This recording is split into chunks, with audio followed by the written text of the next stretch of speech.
فيلمنا بيبدأ بظهور تقارير وأحاديث صحفية وتلفزيونية، وبيكون عن الشاب الذكي أتيكوس وإنجازاته وإزاي قدر يبني مؤسسة تكنولوجية ضخمة لوحده، وكمان عدد الجوائز اللي أخدها. وبيقولوا إنه شغال على مشروع سري من فترة وإنهم منتظرينه يعلن عنه. وبنشوف ماكس قاعدة على الكمبيوتر بتاعها وبتلبس سلسلة وبتاخد شنطتها وبتنزل، ومامتها بتقول لها إنها ممكن تتأخر في الشغل علشان محتاجة فلوس الوقت الإضافي. وبتقول لها ماكس إنها ممكن تطلب فلوس من باباها، لكن مامتها بترفض. فبتقول لها انها تقدر تخترق الموقع الائتماني وكمان تشيل الديون اللي عليها، لكن مامتها بتقول لها انها عارفه كويس انها تقدر، لكن دي سرقه. وبتقول لها تمشي علشان اخوها مستنيها يروحوا المدرسه.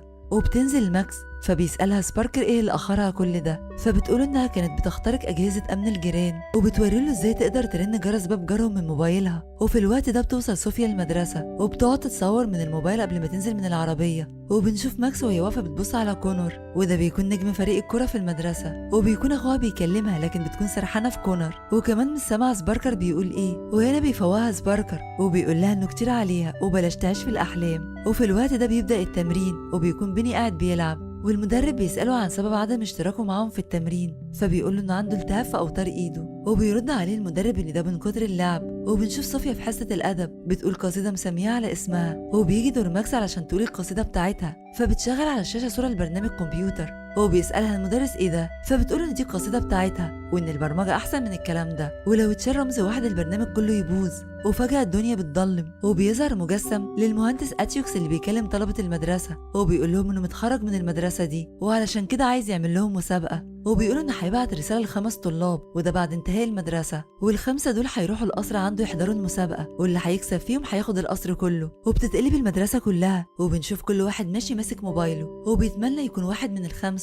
وبتمشي ماكس وسطهم وهي مش مهتمة وما عندهاش امل تكون واحدة منهم. وبيكسب كونور اول دعوة، والتانية بتكسبها صوفيا، والتالتة بتروح لإيدن، والدعوة الرابعة لبيني اللي بيكون بيلعب طول اليوم ومش عارف أصلا الموضوع. وبتطلع ماكس علشان تروح، لكن سباركر أخوها بيجري وراها وبيسألها شافت الموبايل، فبتقوله إن مفيش فرصة وإن المدرسة فيها أكتر من 3000 طالب. لكن سباركر بياخد موبايلها وبيلاقيها كسبت الدعوة ال5، وبيجروا على البيت يبلغوا مامتهم وبيحاولوا يقنعوها إن ماكس تشترك في المسابقة لأنها لازم تبات هناك يوم كامل. وتاني يوم بنشوف كونر وهو بيعزف الجيتار قبل ما يمشي، لكن بابا ومامته بيدخلوا وبتديله ظرف عرض من الجامعة وبتقول لهم انهم بعتوه بالليل، وبتصوروا مامته مع العرض، لكن كونر مش بيبقى مبسوط.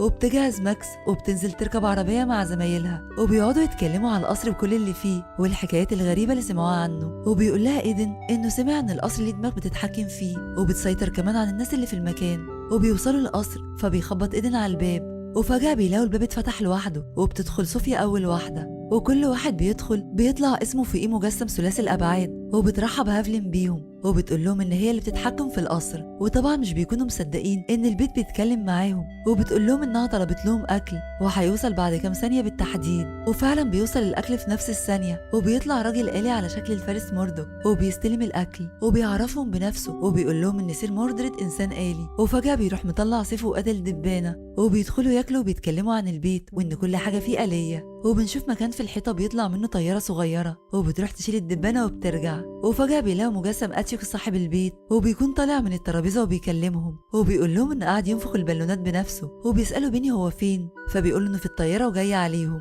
وبتصوروا صوفيا وهو بيتكلم وبيسالوا ايدن اللعبه هتبدا امتى، فبيقول له اول ما تبدا هتعرف. وبيدخلوا اوضه الحلويات وبيشغلوا التلفزيون، وبتروح صوفيا تعرض صورها عليه، وهنا الباب يتقفل عليهم وبتقول لهم هايفن ان اللعبه بدات وانهم لازم يعرفوا ازاي يفتحوا الباب لوحدهم، وبيكون في 3 محاولات بس. وبتروح صوفيا تجرب اي رقم من نفسها وده طبعا من غير ما تفكر، وطبعا بيطلع الرقم غلط وبيخسروا المحاوله. لكن ماكس بتفكر في طريقه وبتشوف علب الحلويات قدامها وبتقول لهم ان أتيوكس كان مهتم بالحلويات وهو بيكلمهم، ولو عدوها ممكن يكون رقم الخروج. وفعلا بتعد ماكس وبيني وكونر الحلويات وبتسجل صوفيا الارقام اللي بيقولوها، لكن برضو الباب مش بيفتح وبيخسروا محاولة تانية. فبتسألهم ماكس عدوا صح ولا لا، فبيقول بيني انه اكل 2، وبيرجعوا يكتبوا الارقام مرة تانية، لكن ايدن بيقول ان هو اللي هيدخل الرقم، وفعلا بيطلع الرقم صح وبيفتح الباب.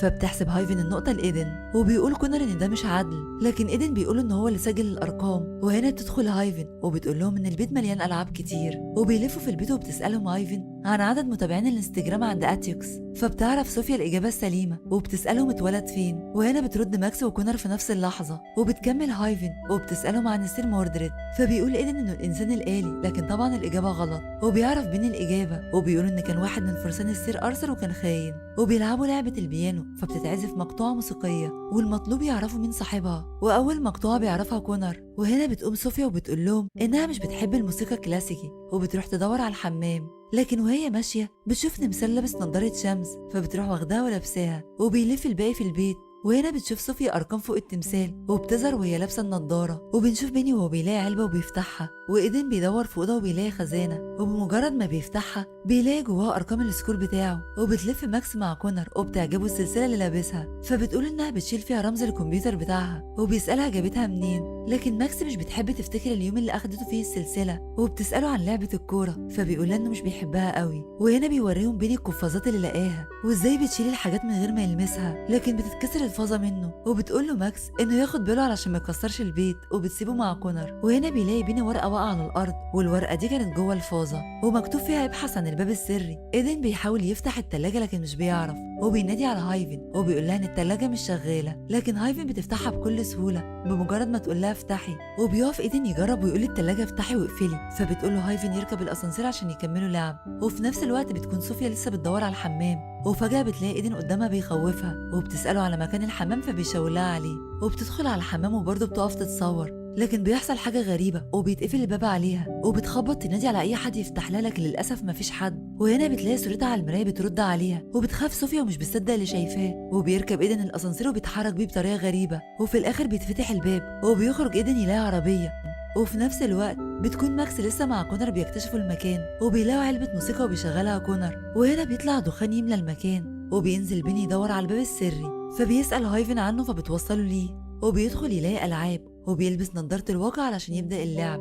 وهنا بنشوف كونر وماكس وهما بيحاولوا يقفلوا الدخان اللي بيخنقهم، وبيشغل العلبة تاني فبتظهر أنوار على الباب، وبتقع ماكس على الأرض وبتتخنق. وهنا بيلاقي كونر ورقة عليها أنغام موسيقية فبيضربها، وهنا بيفتح الباب وبيشيل كونر ماكس وبيطلع بيها بره وبيحاول ينقذها. وبتفوق ماكس وبتسأله على اللي حصل، فبيقول لها إنه كانوا هيموتوا. وبتقول ماكس لهايفن إن دي مش لعبة، لكن هايفن بتقول لها إنها أحسن من مجرد لعبة لأنها لقت حد ينقذها وفضل معاها. وبيقول لها كونر إن الأفضل يستنوا لما أتيوكس يوصل، وبيعمل كونر خيمة علشان يتكلموا من غير ما هايفن تشوفهم. فبتقول له ماكس إنها أكيد هتسمعهم، وبتديله ورقة وقلم وبيكتبوا لبعض اللي عايزينه. وبتحاول ماكس إنها تتواصل مع جهازها وتبعت للجيران، وبتسأل كونر عن الكورة، فبيقول لها إنه مش بيحبها وبيحب الموسيقى، لكن باباه ومامته مش هيقبلوا إنه يكون مغني أبدا. وبتقدر ماكس إنها تكلم جيرانها، وبتطلب منهم يبلغوا مامتها إنها محتاجاها. وهنا بتفصل لها هايفن الجهاز، وبيقول لها كونر إنه عايز يخرج معاها بعد ما يطلعوا من القصر ده، لكن ماكس مش بتوافق، وبتقول إنه هيروح الجامعة ويسيبها. وبنشوف صوفيا لسه في الحمام، وبتطلع صورة ليها على المراية وبتكلمها، فبتخاف صوفيا وبتحاول تكسر المراية، لكن مش بتتكسر، فبتروح تشغل المياه السخنة علشان البخار يغطي على المراية. وفي الوقت ده بيكون بيني بيلعب، وكل ما بيموت وحش اللعبة بتزيد إثارة، لكن بيحصل حاجة غريبة، الوحش اللي مش بيموته بيكهربه. وبيطلع بيني وبيجري يخرج من المكان خالص، وبيحاول يقلع النضارة لكن مش بتتقلع. وهنا بتقوله هايفن إن اللعبة بدأت، وبنشوف إيدن مع بابا بيدربوا، لكن إيدن مش بيحب اللعبة دي. وبتمشي ماكس وكونوا بينادوا على زمايلهم، وبيطلع الفارس موردريد قدامهم، وبتقول هايفن اللغز الجديد، وبتعرف ماكس إجابته. وبيطلع الكرسي فبيقعد عليه كونر وبيتسحب بيه بسرعة، وبتجري ماكس وراه لكن مش بتلاقيه. وبيلاقي كونر نفسه في برنامج الحقيقة مع مامته وباباه، وبتطلع ماكس تجري من فوق وبتحاول تهرب من موردريد، وبتلاقي اتيوكس قدامها وبيقول لها على مكان الخروج من البيت، لكن ماكس بتعرف انها هايفن، وبتسألها ليه بتعمل فيهم كده، فبتقول لها لانهم كلهم وحشين، واحد نرجسي والتانية مغرورة، وواحد مدمن العاب، وكونر كاذب، وهي منعزلة ومهووسة بالكمبيوتر، وده الوقت اللي لازم يتعالجوا فيه. وبيديها الفارس جاكيت علشان الجو برد بره، وبتطلع تلاقي نفسها قدام بيتها، وبتشوف باباه وهو ماشي، وبعد ما بيمشي بيطلع تاني وبيمشي تاني، وبتسأله بيعمل كده ليه، فبيقول لها ان هي اللي بتعمل كده، وانها عايشة على الذكرى دي من سنين، وبيقول لها انه اداها فلاشة قبل ما يمشي، وان الفلاشة دي هتساعدها جدا، لكن ماكس بتقول انها محتاجة اب مش فلاشة. وهنا بيكون كونر مع بابا ومامته، وبيشرحوا له مزايا الحياة اللي اختارها له. وبنشوف صوفيا وهي بتنادي على هايفن تفتح لها الباب، لكن هايفن بتشرط عليها علشان تفتح لها الباب لازم تتنازل عن كل الحسابات بتاعتها، وبتخلي الانعكاس بتاعها يمنعها. لكن صوفيا بتقول لها انها تفضل هنا حتى بعد ما الحسابات تتلغي. وفي نفس الوقت بيكون بابا ايدن بيعنفه علشان مش عارف يضرب الكوره، وبيقول له ايدن انه هيبطل انه يبقى زيه ويقلده في كل حاجه،